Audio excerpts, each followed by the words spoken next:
கர்த்தருக்கு பிரியமானவர்களே, நாம் இன்று எரேமியா 29ஆம் அதிகாரம் 11ஆம் வசனத்தின் தெய்வீக சிந்தனையை பற்றியும் சிறு விளக்கத்தை பார்ப்போம். நான் உங்கள் மேலான யோசனைகளை அறிந்திருக்கிறேன் என்று கர்த்தர் சொல்லுகிறார்.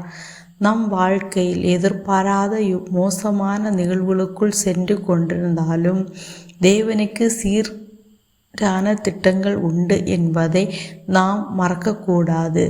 நாம் காணக்கூடிய சூழ்நிலை, நமக்கு தோன்றும் பயங்கள் அனைத்துக்கும் அப்பாற்பட்ட பெரிய சிந்தனையுடன் தேவன் இருக்கிறார்.